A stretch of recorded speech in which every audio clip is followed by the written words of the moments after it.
People say the loudest sound in the world is a jet engine taking off or thunder shaking your windows. They're wrong. The loudest sound is the silence of a husband who's stopped loving you. A special home where you cooked for him, supported him, raised kids with him, and slept beside him for 23 years. That silence doesn't echo. It slices you right down the middle. My name is Claudine Moore, and back then I was 46, with a few gray strands I twisted up without even thinking. I lived in a small house on the edge of Maple Falls, Ohio. A quiet little town with a diner, a post office, and neighbors who know way too much about each other. Nothing fancy. 3 rooms, a tiny backyard, my rose bushes, and this old living room door that scraped the floor every time the weather got humid. Just a door, right? A little annoyance. But I had no idea it would end up exposing the truth about my marriage. My husband, John, was 50, a foreman at the auto parts plant just off Route 17.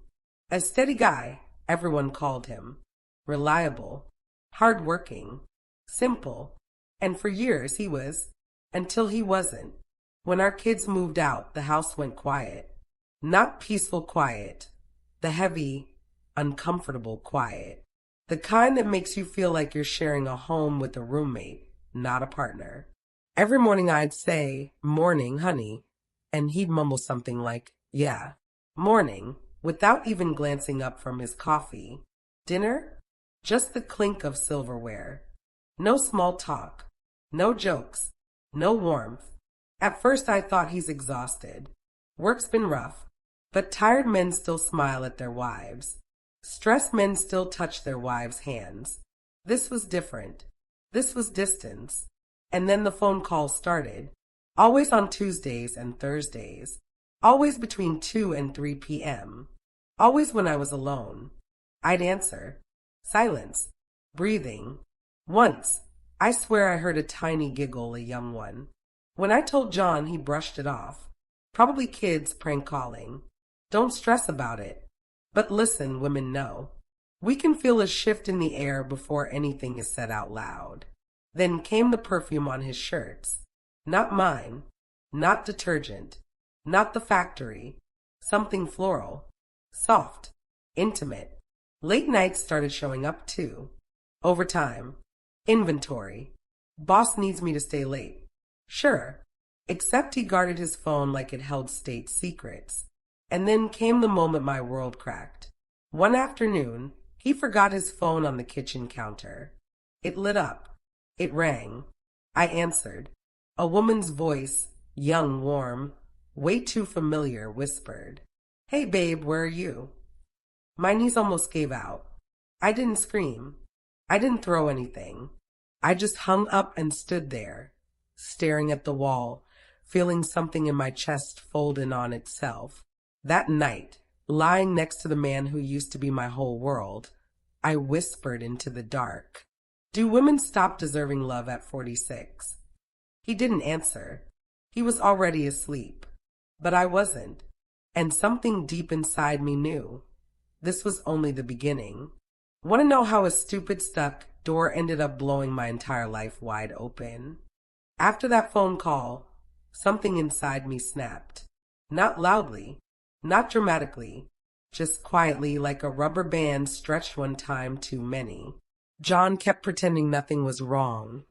Same cold mornings, same silent dinners, same turning his back to me in bed like I wasn't even there. But now that I knew, every little thing felt sharper. Every time he came home late, every unfamiliar perfume, every text he hid, every sigh of annoyance. And then there was that damn door. The living room door had always been a little stubborn, swelling whenever the humidity kicked in, scraping across the wood floor with an awful grinding sound. I asked John to fix it. Once, twice, 5 times. Yeah, this weekend, he'd mumble without looking up from his TV. Weekend came, nothing. Next weekend, forgot the right tool. Week after that, too tired. And suddenly it hit me. If a man won't fix something that's hurting you, it's not about the door. It's about you. Every time I wrestled with that stupid door, it felt like a message. You don't matter enough for me to lift a finger. The phone calls kept happening too. Always the same time. Always when I was alone. Always breathing, giggling, or silence. I finally asked him outright one night while he shoveled dinner into his mouth, like I wasn't sitting 3 feet away. John, are you sure there's nothing you want to tell me? He didn't even pause chewing. Claudine, stop making up stories. Not a flicker of guilt. Not a heartbeat of hesitation. And then came the late shifts. John had gotten home at 6 p.m. every night for 23 years.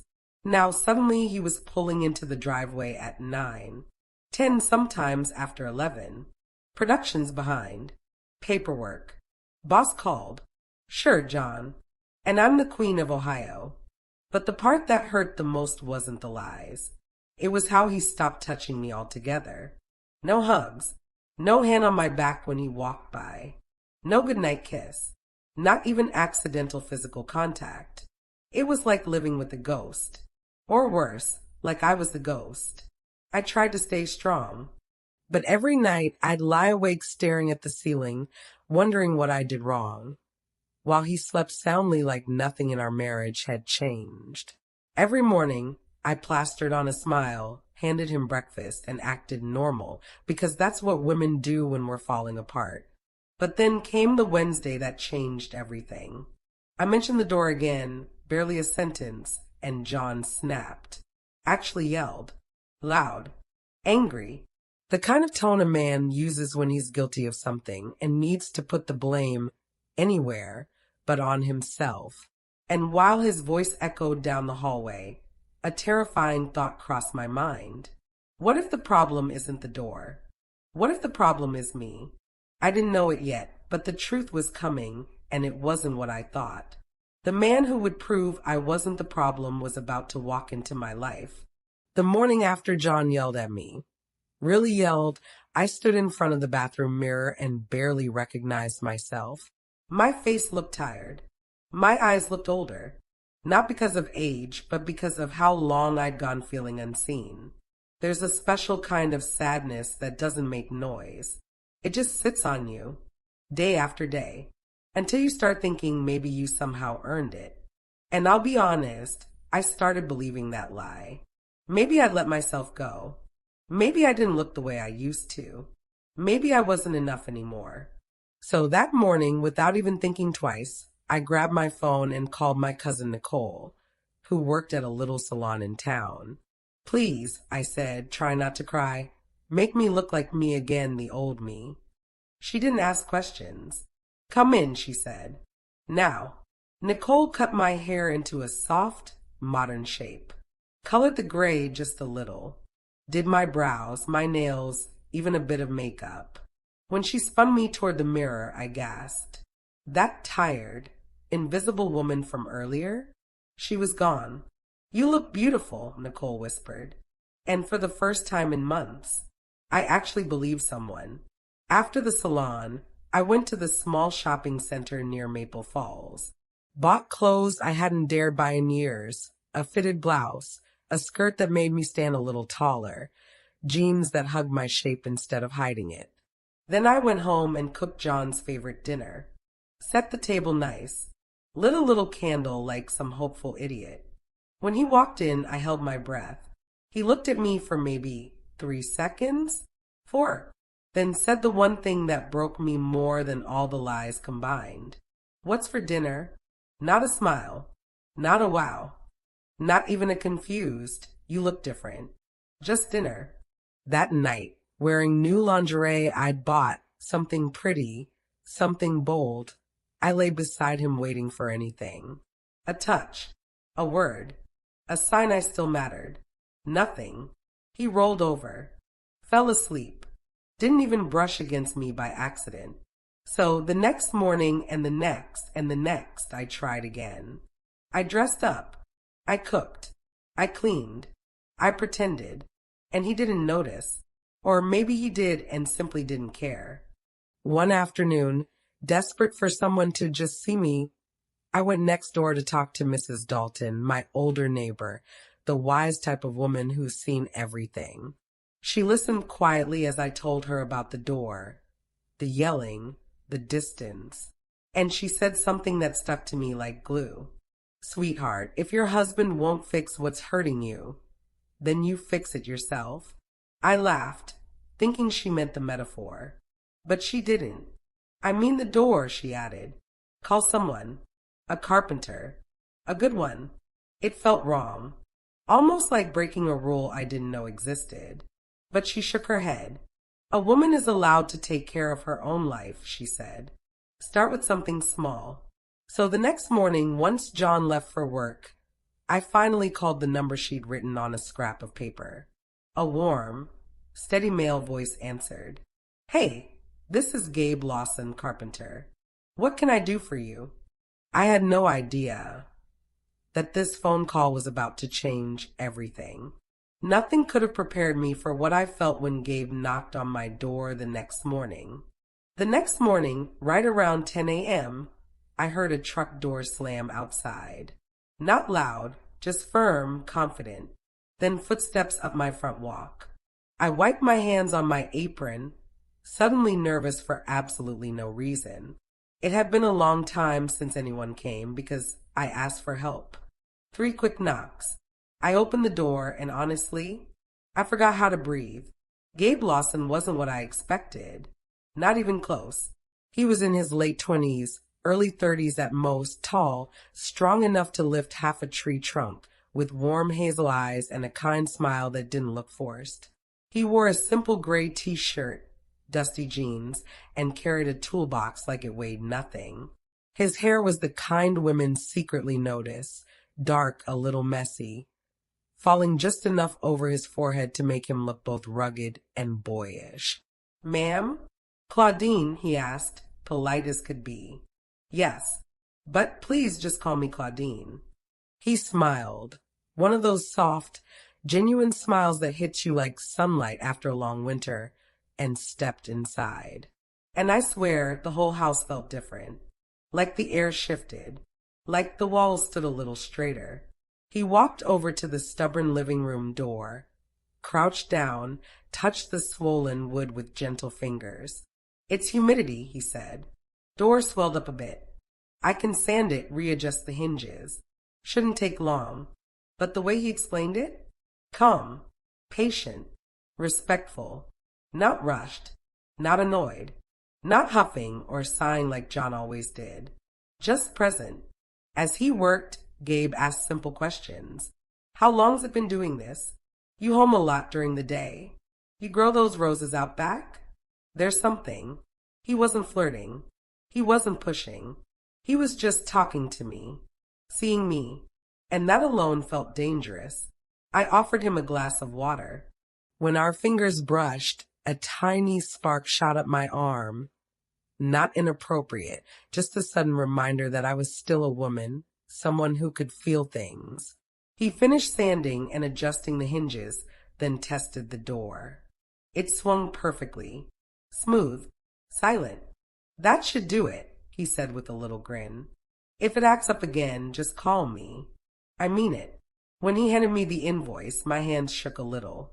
Not because of the cost, he barely charged anything, but because I didn't want him to leave. His presence filled the house with something I hadn't felt in a long time. Kindness, attention, ease. He walked toward the door, toolbox in hand, then paused.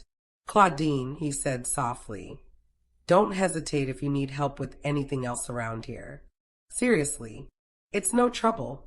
Our eyes met for a moment longer than they should have. A moment full of things neither of us dared say out loud. I watched him walk back to his truck, heart beating way too fast for a simple repair visit.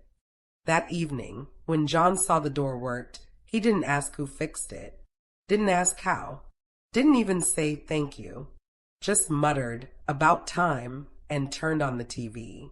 He didn't care, but someone else did, and for the first time in months, I didn't feel entirely alone. But the real shock came a week later, when Gabe showed up again, not because of the door, but because of something much more unexpected. A whole week passed after Gabe fixed the door, but he stayed in my mind like a song you can't shake off. Not because he flirted, he didn't. Not because he crossed the line, he never did. It was the kindness, the warmth, the way he looked at me like I was a person and not a piece of furniture in my own house. I kept telling myself to stop thinking about him, stop imagining, stop feeling anything at all. But loneliness does strange things to a woman's heart. The following Thursday, I was folding laundry when I heard it. 3 soft knocks. Steady. Familiar. My stomach flipped. I opened the door and there he was, Gabe, toolbox in hand. That warm half-smile on his face.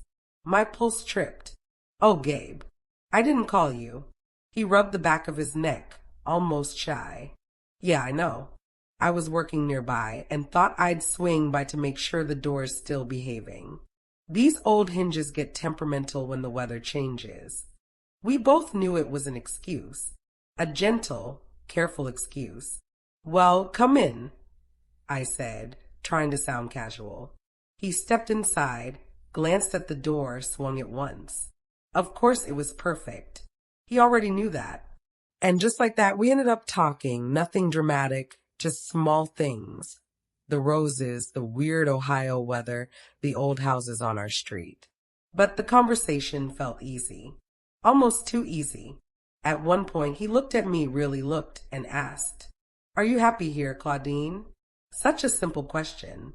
Such a dangerous one. Nobody had asked me that in years. Not even myself. I opened my mouth, but no words came out. Gabe didn't push, didn't pry. He just nodded like he understood more than I said. And that scared me and comforted me at the same time. Then everything went sideways. The front door slammed. Hard. John's footsteps thundered down the hall. "Claudine," he called, already irritated. Gabe and I locked eyes, a moment frozen in place. When John walked into the living room and saw Gabe standing near me, something ugly flashed across his face. Confusion, suspicion, and something darker. "What's going on here?" John demanded.